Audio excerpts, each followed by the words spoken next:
ध्याये सर्वविघ्नोपशान्तये ब्रह्मा गुरुर्विष्णुर्महेश्वरः साक्षात् परब्रह्म तस्मै श्रीगुरवे नमः।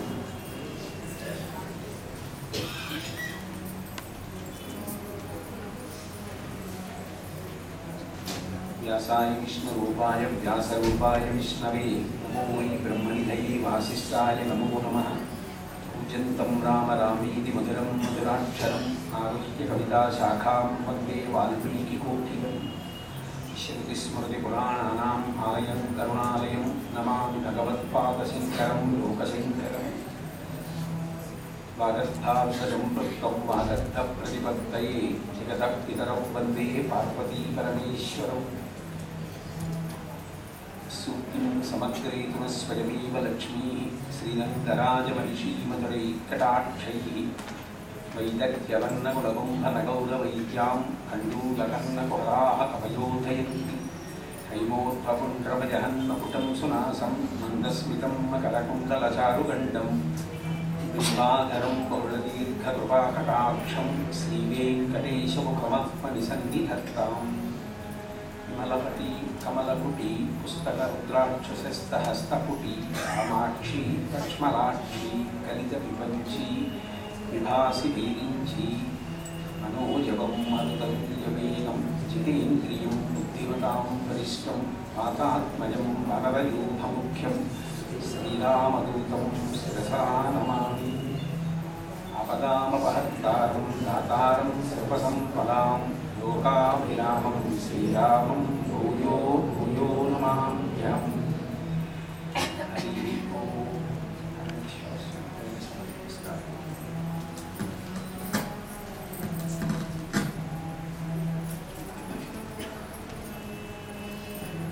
భగవత్పాదాచార్య స్వామి వారు శివానంద లహరిలో రచించినటువంటి అన్ని శ్లోకములను ఒకే రకమైనటువంటి పద్ధతిలో రచన చెయ్యలేదు. ఏ శ్లోకమునకు ఆ శ్లోకమే ఒక అద్భుతాన్ని ఆవిష్కరిస్తుంది. ముందు నిన్న మీతో నేను మనవి చేశాను, శివానంద లహరి అన్నప్పుడు ఆ శివ గాథలను వినడం చేత కలిగేటటువంటి ఆనంద ప్రవాహము, ఆ శివ కథలను విని విని విని విని విని విని స్మరణ చేసి చేసి చేసి చేసి హృదయమునందు నిక్షిప్తము చేసుకోవడం వల్ల జాగ్రత్త స్వప్న సుషుప్తి దాటి తురీయమునందు నిలబడి తాను శివమై ఆనంద ప్రవాహముగా నిలబడగలిగినటువంటి స్థితి. సౌందర్యలహరి పూర్తి చేస్తూ శంకరులు ఒక మాట అంటారు, చిరంజీవన్నేవ క్షపిత పశుపాశవ్యతికరః పరానందామృత్యం అంటారు. అది చిరంజీవన్నేవ, చాలా కాలం జీవించి ఉండాలి మనుష్యులు, అలా కోరుకోవాలి. ఒక్క సన్యాసాశ్రమంలో ఉన్న వాళ్ళైతే నేను ఉండాలి అని కోరుకోరు తప్ప, మిగిలినటువంటి ఆశ్రమాలలో ఉన్నవాళ్ళు ఎవరైనా సరే నాకు ఆయుర్దాయం ఉండకూడదన్నమాట అనకూడదు. ధర్మము ఆశ్రమాన్ని ఆశ్రయించి ఉంటుంది. వర్ణాశ్రమ ధర్మములు అంటారు. వర్ణము ఆశ్రమముని బట్టి ధర్మం మారిపోతుంది. బ్రహ్మచారి ధర్మం గృహస్థుకు ఉండదు, గృహస్థు ధర్మం వానప్రస్థుకు ఉండదు, ఈ ముగ్గురి ధర్మం సన్యాసికి ఉండదు, సన్యాసి ధర్మం బ్రహ్మచారికి ఉండదు. ఏ వర్ణమునకు వర్ణమునకే ధర్మం. యజ్ఞోపవీతం ఉన్నవాడికి సంధ్యావందనం ధర్మం, యజ్ఞోపవీతం లేనివాడికి సూర్యోదయంలో స్కాంద పురాణాంతర్గతమైనటువంటి సూర్యస్థుతి చేయడం ధర్మం, అర్ఘ్యం ఇవ్వకుండా.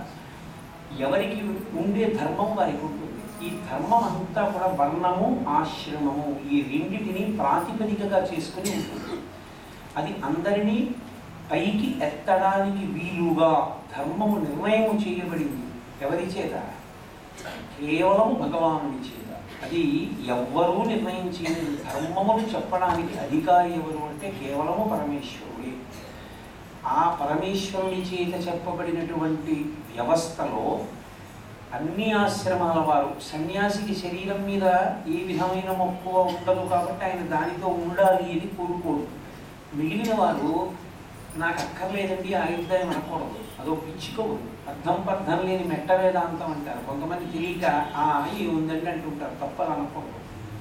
ఎప్పుడు మాట్లాడినా దీర్ఘాయుర్దాయాన్ని కోరుకోవాలి. దీర్ఘాయుర్దాయమును కోరుకోవడం కేవలం ఏదో శరీరంతో ఉండి తిని పడుకోవడానికి కాదు.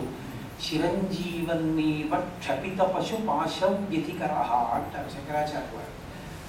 నీవు పశువై ఉన్నందువలన వచ్చినటువంటి అవిద్య ఏది ఉందో అది తొలగిపోవడానికి, పశుపాశములు తొలగిపోవడానికి కావలసినటువంటి పుణ్యకర్మాచరణములు చేసి దాని వలన ఈశ్వరానుగ్రహంగా జ్ఞానాన్ని పొంది పశుపతి అయిన పరమేశ్వరునిగా మారి ఆయన ఎంతో ఐక్యమవ్వాలి. అది శివానందలహరి. శివముగా నిలబడుట, 3 అవస్థలను దాటి 4వ అవస్థలోకి ప్రవేశించి నిలబడగలిగినటువంటి ప్రాతిపదిక దేని యందు దొరుకుతుంది అంటే జ్ఞానమార్గాచార్యులైనటువంటి శంకర భగవత్పాదాచార్యుల వారు చెప్పినటువంటి శివానందలహరి యందు అంతర్లీనముగా ప్రతిపాదింపబడి ఉంటుంది. శివానందలహరి రోజు చదువుకుంటే వచ్చే ప్రయోజనమేమి అంటే, ఒకటి పాపము నుండి దూరముగా జరిగిపోతాడు. 2 పరమభక్తితో నిలబడిన కారణం చేత పరమేశ్వరుడే పాలకత్వము వహించి మన చేత మంచి కర్మ చేయించి జ్ఞానమునిచ్చి ఉత్తరోత్తర జన్మలలో పతనమైపోకుండా మళ్ళీ సాధన చేసుకోవడానికి అనువైనటువంటి ఉపాధి ఎందు ప్రవేశపెడతాడు. నేను ఎందుకు ఆ మాట అంటున్నానంటే, ఒక్కొక్క సందర్భంలో ఉపాధి కూడా ప్రధానము కాదు. మనుష్య ఉపాధి పొందిన వాళ్ళు కొన్ని కోట్ల మంది ఉంటారు. అయితే మనుష్య ఉపాధి పొందినప్పటికీ అసలు భగవచ్చింతన యందు అనురక్తి లేని వాళ్ళు ఎంతమంది ఉంటారు? కొన్ని కోట్ల మంది ఉంటారు. అప్పుడు మనుష్య ఉపాధి పొందడం వల్ల కలిగిన ప్రయోజనం ఏముంది? ఉండదు. మనుష్య ఉపాధి లేనంత మాత్రం చేత పొందనిది ఉంది. భక్తి ఉన్న చోట పొందిన వాళ్ళు ఉన్నారు. కాబట్టి అందుకే దూర్జటి కళహస్తీశ్వర శతకం చేస్తూ ఏ వేదంబు పఠించే లోత భుజగం వేశాస్త్రములు సూచి కానీ విద్యాభ్యాసమనర్చే కరి చించి మంత్రమోహించి బోధావిర్భావతి దానములు చదువులయ్యా కాదు మీ పాద సంశయవాసక్తి కాక జంతుతతికి శ్రీకాళహస్తీశ్వర అంటాడు.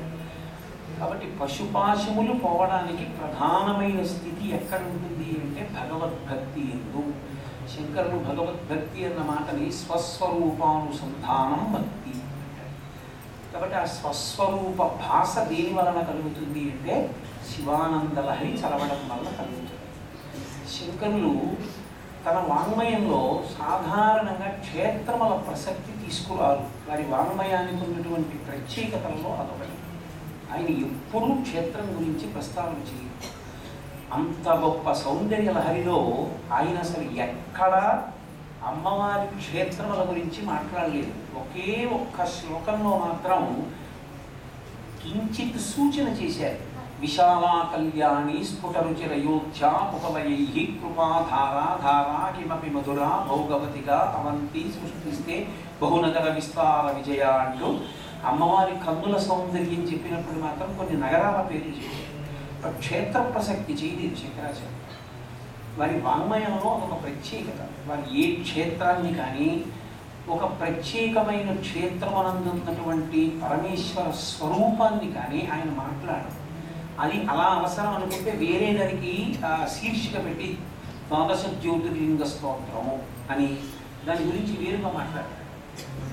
అంత గొప్ప లక్షణం ఉన్న శంకర భగవత్పాదులు శివానందలహరి దగ్గరికి వచ్చేటప్పటికి మాత్రం ప్రత్యేకంగా ఒకే ఒక్క క్షేత్రం గురించి ప్రస్తావించారు. అది శ్రీశైల మహాక్షేత్రం. వారు శివానందలహరి మొత్తం మీద వేరొక క్షేత్రాన్ని ప్రస్తావించారు. ఒక్క శ్రీశైలాన్ని మాట్లాడారు. ఎందుచేత శ్రీశైలం అంటే శంకరాచార్యుల వారికి అంత ప్రీతి ఉండడానికి కారణం. శంకర భగవత్పాదులకి ఎంత ప్రీతో అపర శంకరావతారమైన చంద్రశేఖరేంద్ర సరస్వతి మహాస్వామి వారికి కూడా శ్రీశైల క్షేత్రం అంటే ప్రీతి. ఆ శ్రీశైల లింగ దర్శనమునందు ఆ ప్రత్యేకత ఉంది. అసలు శ్రీశైలమనబడేటటువంటి భూమి ఎందు ఒక లక్షణం ఉంది.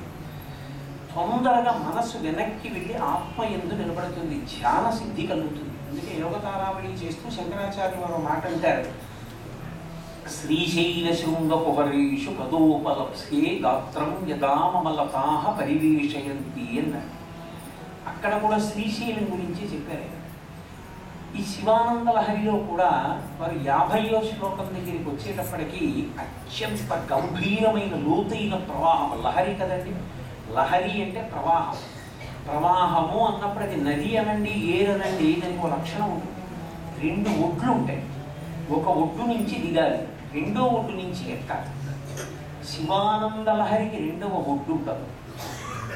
రెండవ ఒడ్డు ఉందనుకోండి, మీరు మళ్ళీ ఎక్కేస్తారు, లౌకిక జీవనంలోకి వెళ్ళిపోతారు. ఆ ఆనంద లహరి మిమ్మల్ని శివుని ఎందుకు ప్రవేశపెట్టేస్తుంది.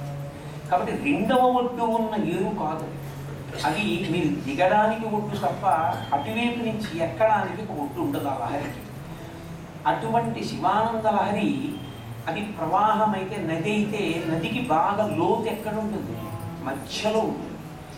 అటువంటి శివానంద లహరిలో బాగా లోతైన శ్లోకం ఎక్కడ చెప్పాలి, 50వ శ్లోకంలో చెప్పాలి. శతక రచనల 3 శ్లోకములతో ఉంది కాబట్టి 50వ శ్లోకంలో చెప్పవలసినటువంటి శ్లోకాన్ని శంకరాచార్యుల వారు దీంతో ప్రస్తావన చేశారంటే శ్రీశైల క్షేత్రంతో ప్రస్తావించారు. సంధ్యారంభ విజృంభితం శృతిశిరస్థానాంతరాధిష్ఠితం సప్రేమ భ్రమరాభిరామమసకృత్సద్వాసనాశోభితం భోగీంద్రాభరణం సమస్త సుమన పూజ్యం గుణావిష్కృతం సేవే శ్రీగిరిమల్లికార్జున మహాలింగం శివాలింగితం. వైశాఖ మాసంలో మల్లెపూలు బాగా వస్తాయి. మల్లెపువ్వు ఎటువంటిదో శంకరాచార్యుల వారు అటువంటి వారు. ఆ మల్లెపువ్వు రడ్డు పెట్టి చేశారండి. ఆ శ్లోకాన్ని శ్లేషాలంకారంతో చేశారు. ఆ పక్కనే వేరొక శ్లోకం చేశారు. అందులో కూడా మళ్ళీ శ్రీశైల మల్లికార్జున లింగం గురించే ప్రస్తావన చేశారు. అంటే మీరు ఒక విషయాన్ని బాగా గమనించవలసి ఉంటుంది. భారతదేశం అంతటా 3 పర్యాయములు పాదచారి పర్యటించినటువంటి శంకర భగవత్పాదులకి ప్రత్యేకమైనటువంటి భక్తి ఏ క్షేత్రం మీద అంటే శ్రీశైల క్షేత్రం మీద.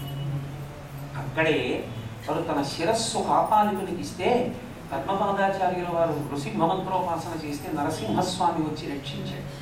శివకేశవ అభేదానికి ప్రతీక. అందుకే శ్రీశైలము అన్న మాటే శాస్త్రంలో ఒక విచిత్రమైన మాట. చాలామంది శ్రీశైలము అంటే శైవక్షేత్రము కర్నూలు జిల్లాలో ఉన్న శ్రీశైలం అనుకుంటారు. కానీ పురాణంలో ఉన్న శ్రీశైలములు 2 ఉన్నాయి.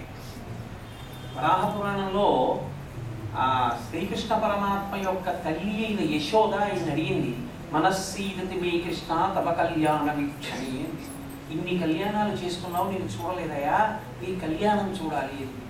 ఆయన అన్నాడు, అమ్మ అన్నీ అయిపోయాయమ్మా కళ్యాణాలు ఈ అవతారంలో, శ్రీశైలే పూరయిష్యామి కించిత్ కాలాద్ అనంతరం. శ్రీశైలంలో నీ కోరిక తీరుతుందమ్మా అన్నాడు. ఏది శ్రీశైలమో తెలుసా? యథార్థమునకు వెంకటాచలము శ్రీశైలం, తిరుమలగిరి శ్రీశైలం. ఎందుకంటే మనం తిరుమలై, మలై అంటే శైలము పర్వతం, తిరు అంటే శ్రీ. ద్రవిడ భాష యందు తిరు అన్న వాచకం గౌరవార్థం వాడతారు. తిరుమలై శ్రీశైలం. శ్రీశైలే పూరయిష్యామి కించిత్ కాలాదనంతరం. శ్రీశైలంలో నీకు కొంత కాలం తర్వాత కోరిక తీరుతుంది. ఆవిడ బహుళమాతగా వచ్చింది యశోద. శ్రీ మహావిష్ణువు వెంకటేశ్వరుడిగా వచ్చాడు. శ్రీశైలే పూరయిష్యామి, తిరుమల కొండల మీద ఆమె యొక్క కోరిక తీరింది పద్మావతి శ్రీనివాసుల పరిణయం వల్ల.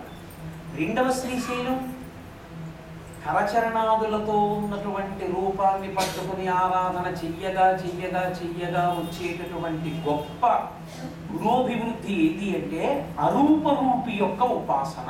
మీరు దీన్ని చాలా జాగ్రత్తగా గమనించవలసింది. ఉపాసన రహస్యం. కరచరణాదులతో ఉన్న మూర్తిని ఉపాసన చేస్తే చాలా కాలం, అంటే చాలా గొప్ప విష్ణు భక్తుడైనటువంటి వాడు తర్వాతి స్థాయిలో ఏదవుతాడు అంటే శివభక్తుడు. విష్ణుభక్తి దేన్ని ఇస్తుంది అంటే శివభక్తిని ఇస్తుంది. అందుకే విష్ణువు కరచరణాదులతో ఉంటారు, కాళ్ళు చేతులతో. ఆయన పాదములు బాగా పట్టుకుంటే ఏమొస్తుంది అంటే అరూపరూపిని ఉపాసన చేయగలిగిన శక్తి వస్తుంది. అరూపరూపి ఎవరి లోకంలో? ఒక్క శివుడే. ఎందుకని అరూపరూపి అంటే రూపం ఉన్నవాడు రూపము లేనివాడు, 2 ఏకకాలమునందు ఉన్నవాడు. శివలింగం ఉంది కాబట్టి రూపం ఉన్నది, రూపం ఉన్నది కానీ కాళ్ళు చేతులు ఉన్నాయా? లేవు. కాబట్టి అరూపరూపి, రూపము ఉన్నది రూపము లేదు. అరూపరూపి అయిన లింగోపాసన చేయగలిగినటువంటి శక్తి దేని వలన వస్తుందంటే విష్ణుపాదములను బాగా పట్టుకున్నటువంటి వాడికి తరువాతి స్థితిలో ఈ గొప్ప స్థానాన్ని పొందుతాడు. అందుకే కరచరణాదులతో ఉన్న వాడిని ఉపాసన చేసిన వాడి కన్నా అరూపరూపి అయిన లింగోపాసన చేయగలిగినటువంటి వాడు ఉపాసనలో ఒక వ్యక్తి పైన ఉంటాడు. ఇది నేను చెప్పాను అనుకుంటున్నారేమో, నా సొంత అభిప్రాయం కాదు. మహాభారతంలో కృష్ణార్జునుల మీదకి అశ్వత్థామ అస్త్ర ప్రయోగం చేశాడు. వాళ్ళ మీద అస్త్రం పని చేయలేదు. ఏడుస్తూ కూర్చున్నాడు చెట్టు కింద. వ్యాస భగవానుడు అలా వెళుతున్నాడు. ఆయన పాదాల మీద పడి అడిగాడు, నేను అస్త్ర ప్రయోగం చేశాను, వాళ్ళిద్దరి మీద పని చేయలేదు, ఇందువల్ల పని చేయలేదు అని అడిగాడు. అయితే అప్పుడు వ్యాసుడు చెప్పాడు, వాళ్ళిద్దరు లింగమర్చనీయ ప్రభో, వాళ్ళు నరనారాయణులు, వాళ్ళు లింగార్చన చేస్తారు. లింగార్చన చేసినటువంటి వాడి ఉపాసన ముందు సాకార రూపాన్ని ఉపాసన చేసిన వాడి యొక్క శక్తి నిలబడం. అది శివలింగోపాసన యొక్క గొప్పతనం. అటువంటి శివలింగోపాసనలో శ్రీశైల మల్లికార్జున లింగానికి ఒక ప్రత్యేక ప్రతిపత్తిని ఇచ్చి మాట్లాడారు శంకరుడు. ఎందుచేత అంటే శ్రీశైల క్షేత్రమునకు శ్రీశైల మల్లికార్జున లింగమునకు ఒక ప్రత్యేకత. అది ఒకటి జ్యోతిర్లింగం.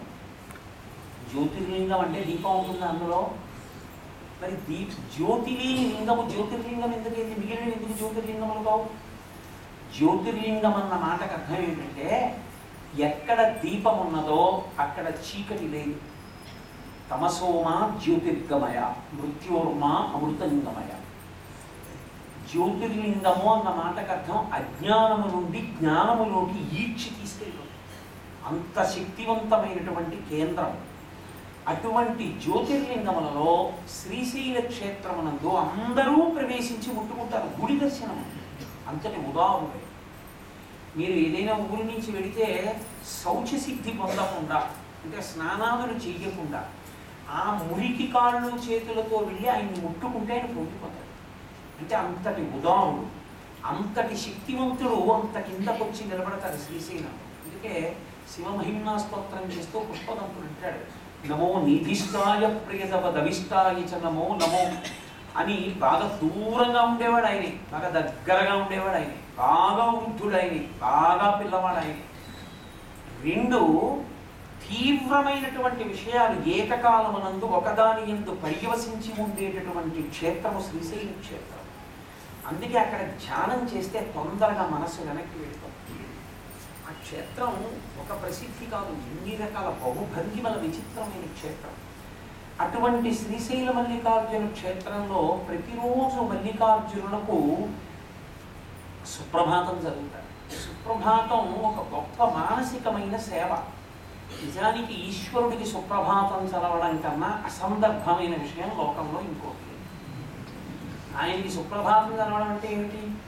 ఆయన ఒళ్ళు మనిషి నిద్రపోయాడు, మనం లేచి. అసలు మనం లేచి లేపితే తప్ప లేవలేని వాడు లోకాన్ని పాలించేవాడే. అంతకన్నా వెదిరి ఇంకోటి ఉందా లోకంలో? అంటే ఆయన నిద్రపోయాడని కాదు, నిజంగా తామసిక నిద్రకి ఆయన లోనయ్యేవాడు కాడు. ఉన్మీష నిమిషోత్పన్న విపన్న భవనావళి. పరదేవత కన్ను మూస్తే లోకములు లయమైపోతాయి. ఆయనే కళ్ళు మూసేస్తే, ఆయనే నిద్రపోతే లోకములను నిర్వహించేవాడేవాడు. ఆయన నిద్రపోడు. కానీ ఆయన నిద్రపోయాడనేటటువంటి భావనని పొంది ప్రేమతో ఊయల ఊపి గోరువెచ్చటి పాలు పెట్టి పరమాత్మ నిద్రపోతున్నారని తలుపులు దగ్గరికి వేయడంలో మీ భక్తి ఆవిష్కృతం. మనసు ఉపచారం చేస్తుంది దగ్గరగా నిలబడి. తెల్లవారుజామున అందుకే ఏకాంత సేవ చేస్తే నిలబడకూడదు, సుప్రభాతం జరిగితే కూర్చోకూడదు. నియమం. సుప్రభాతం జరిగేటప్పుడు కూర్చొని చదవకూడదు, సుప్రభాతం జరిగితే నిలబడే చదవాలి. ఏకాంత సేవ జరుగుతోందనుకోండి నిలబడి ఉండకూడదు, కూర్చోవాలి. అది మర్యాద.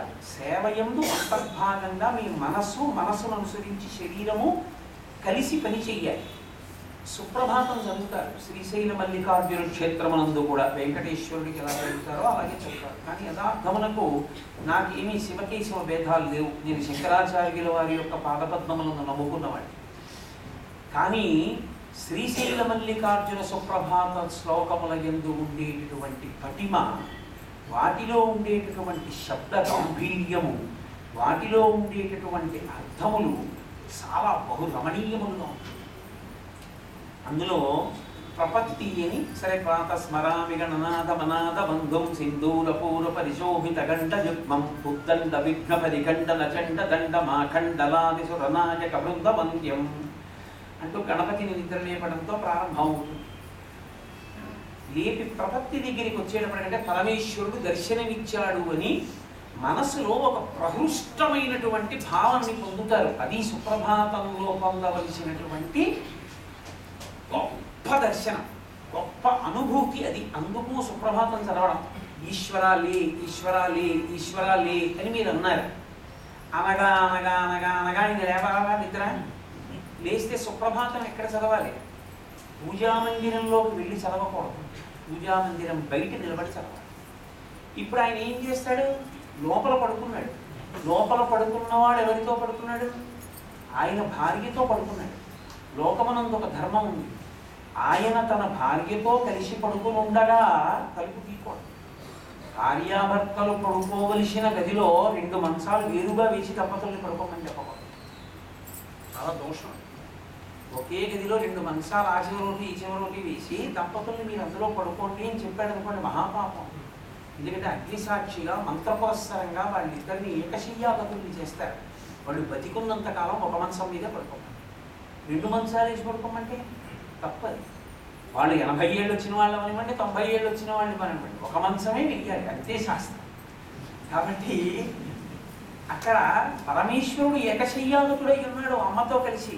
మన తల్లి తండ్రి పడుకుని ఉన్నారు, మీరు ఎలా తలుపు తీసేస్తారు చటుక్కుని? వాళ్ళు లేచి రావాలి, అది మర్యాద. సుప్రభాతం చదవడం అంటే ఏదో విరిమరిగా కూర్చొని చదివేయడం కాదు, ఆ పవిత్ర భావనతో. అమ్మా నాన్నగారు పడుకున్నారు, మనం లేపుతున్నాం కాబట్టి సూచనలు చెప్పాలి. అందుకని సూచనలు కొన్ని చెప్తారు. అలాగే చెప్పగా చెప్పగా ఆయన లేచాడు, అదో భావన.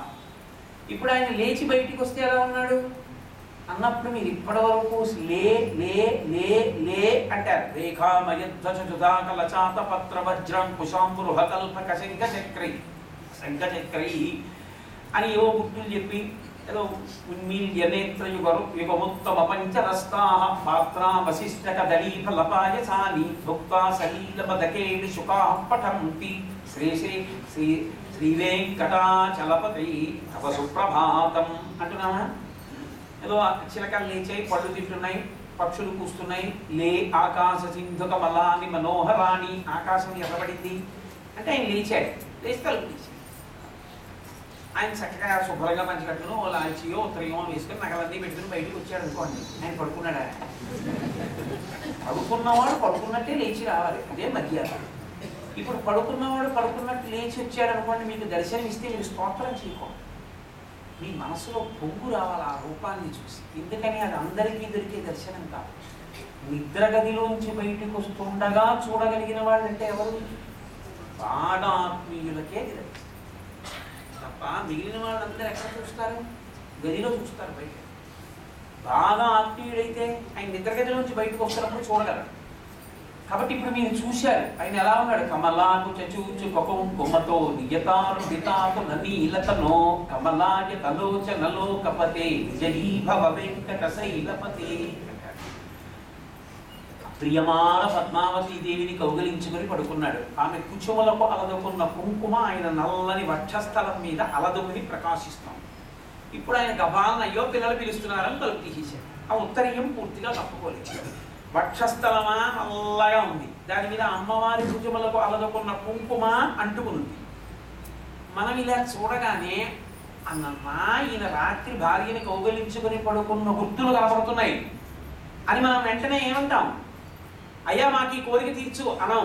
ఈశ్వరామ కనురాముతో ఉంటుందేమో అలా కనబడిపోయారండి. కప్పేసుకోండి, ఉత్తరం కప్పేసుకోండి, కప్పేసుకోండి. విజయీభవ వెంకట శైలపతే, ప్రేమ పొంగిపోయిందని గుర్తు. అందుకు సుప్రభాతం చేస్తారు. నిజంగా ఆయన నిద్రపోడు. మీ భావనామాత్ర సంతుష్టాయి నమో నమః అని లలితాష్టోత్తరంలో ఒక నామం. మీ భావన చేత ఈశ్వరుడు మిమ్మల్ని అనుగ్రహిస్తాడు. అందుకే భావనలను సంస్కరించడం కోసమే వాంగ్మయం వస్తుంది.